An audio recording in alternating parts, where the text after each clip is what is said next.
धर्म क्या है? ये माला झोली करना, पाठ करना, अनुष्ठान करना, क्या यही धर्म है? तो वहां धर्म की व्याख्या भगवान ने करी। चतुर्थ अध्याय का 7वां श्लोक है,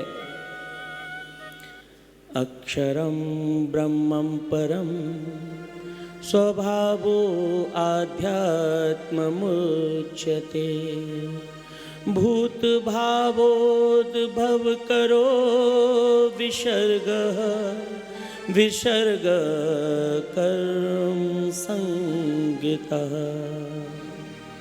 अक्षरम ब्रह्मं परम स्वभावो आध्यात्म मुच्यते। जो भगवान ने आपको पैदा किया है, यदि आप अपने वैसे स्वभाव में जी रहे हैं जैसा ठाकुर जी ने आपको बना के भेजा है, तो आप धर्म कर रहे हैं, आप धर्म के पथ पे हैं।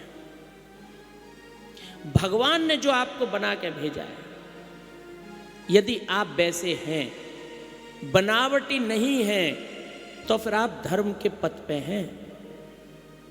गधे को कितना भी नहलाया जाए, कुछ भी खिलाया जाए, गाय नहीं बन सकता है।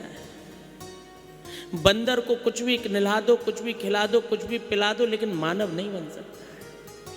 यदि वो मानव बन जाता तो फिर वो आपके साथ आपके घर में रहने लगता।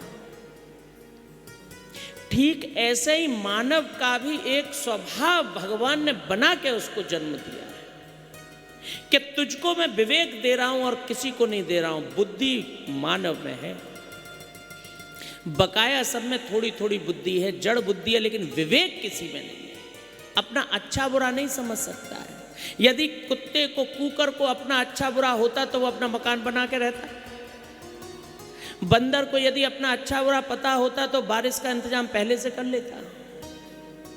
विवेक केवल मानव के पास है, और मानव यदि पशुता की तरफ जाएगा तो वो अधर्म कर रहा है। और यदि वो जिस स्वभाव के लिए पैदा हुआ है, मानव के जीवन का उद्देश्य है सृष्टि का कल्याण, वायु का शोधन, जल का शोधन, वो अपने जीवन के तप से ऐसा प्रभाव बनाए कि वायु देवता, जल देवता, अग्नि देवता ये सब प्रसन्न हो जाएं और सृष्टि के कल्याण के लिए आचरण करने लगे। मानव यदि अपने मूल स्वभाव में है, यदि वो दिखावटीपना नहीं कर रहा है, तो वो धर्म के पथ पे है।